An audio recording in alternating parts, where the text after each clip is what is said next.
Well, dear Sunjoy Joshi, Chairman ORF, Dr. Suresh, my dear colleague Rod Hilton, dear colleagues, experts. Well, at the outset, I'd like to thank the ORF for inviting me to deliver this inaugural address, the inaugural address of this very well established and very much awaited rendezvous on space in Delhi. It's a great honor for me, a great honor for France to be invited. Well, I'm definitely not myself an expert of the outer space, but I think one can recognize that the Indo-French space cooperation has indeed a very long history. One history spanning almost 60 years. History that is almost as old as our respective space policies. India and France are in fact among the oldest space partners in the world. And it was first and foremost, as all successful story, a history of people, a history of solidarity and friendship before becoming a facet of our strategic partnership. So I'd like to begin with a brief overview of the main stages of this common history before we may better deliberate on our future.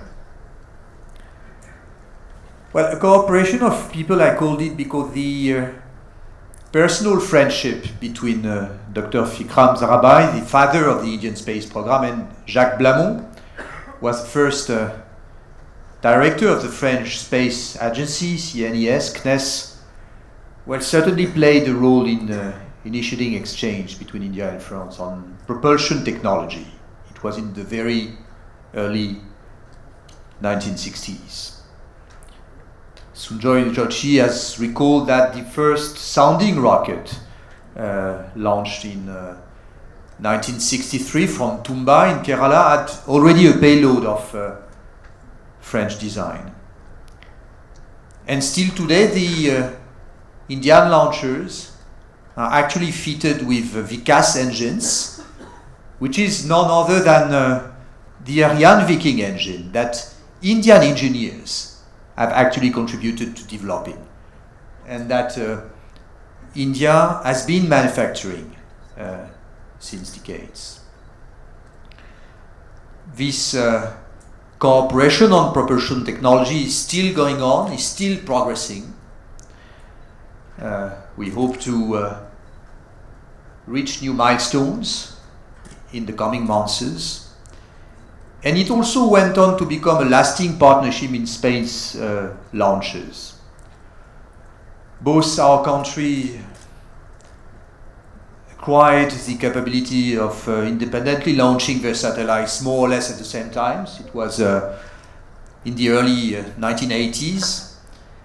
And since then, all Indian satellites that could not be put in orbit by the PSLV or the GSLV were launched by Ariane at the French Guyana Space Center. Actually, the GSAT 31 launched in February this year was the 23rd Indian satellite to be launched by Ariane.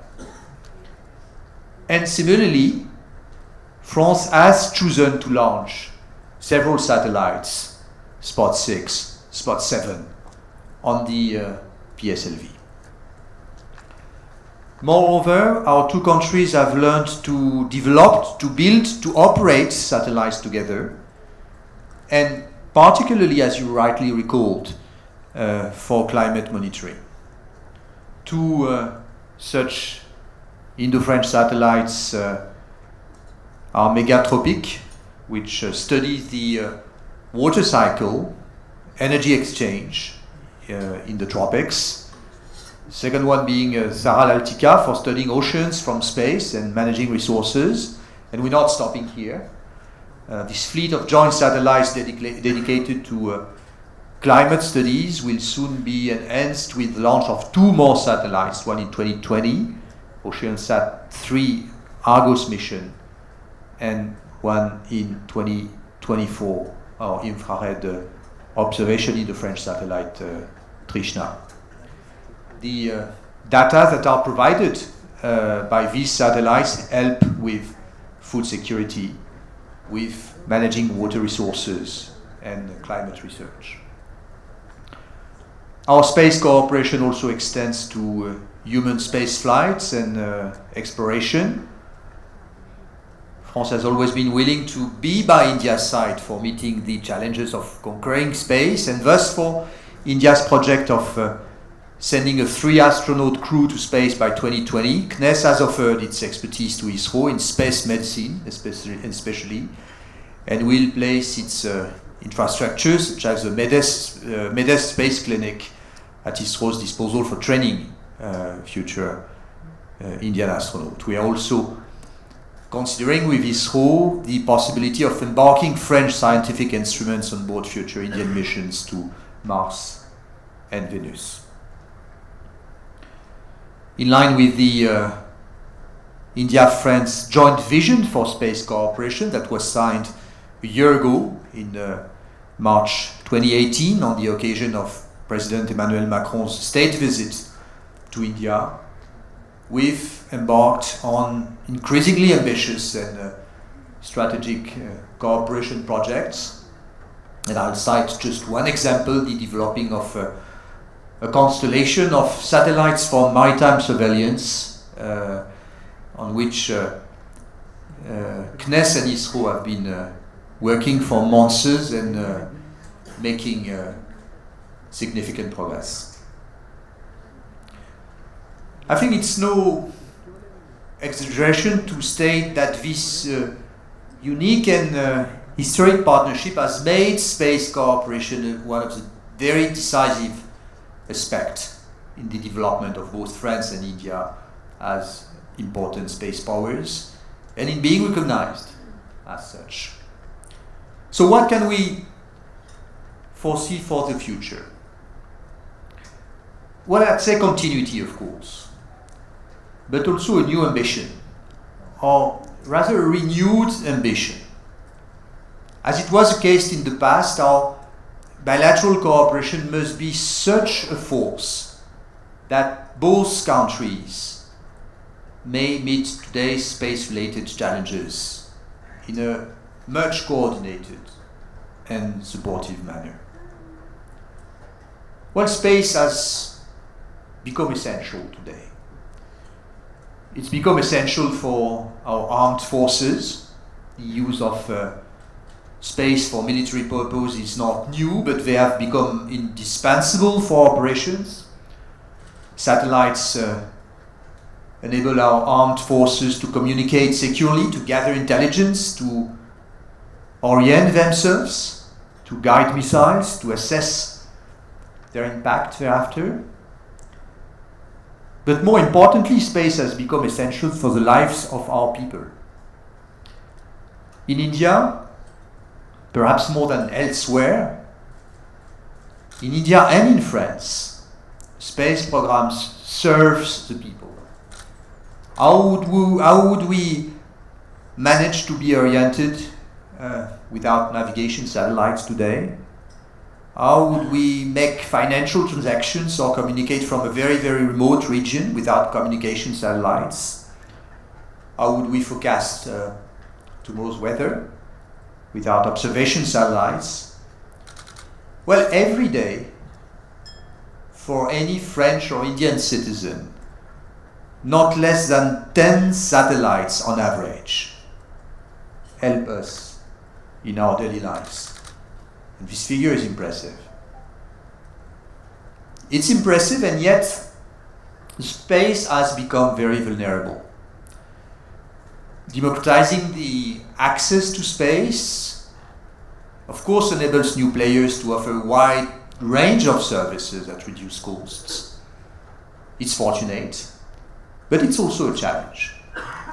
It's been estimated that to the 1,500 active satellites that are existing today, a further 3,000 satellites of over 50 kilos and 7,000 small satellites from large constellations will be added over the next 10 years. Accidents may happen, trajectories may overlap, harmful interferences may occur. We must avert risk of collision. Well, we must regulate this traffic as much as we regulate traffic on our roads, airspace, or rail every day. Above all, outer space has become a full-fledged space of confrontation.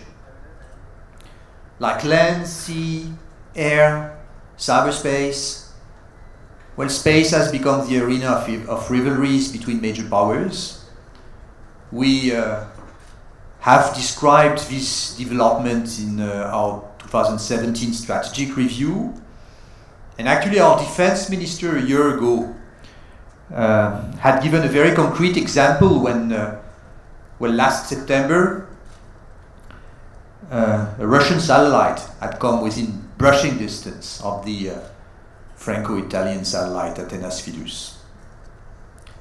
Defensive and offensive technologies are being developed with various aims: spying, gaining control, deactivating service, destroying, and that India shared the same observation and desired to act was actually reflected in Prime Minister Narendra Modi's announcement of the ASAT anti-satellite missile on March 27th this year. It's obvious that it was a clear response to an assessment of growing threats in the outer space. And that's an assessment that we share. Even if, of course, we also must take into consideration legitimate concerns with regard to preserving the safety of space objects from space debris.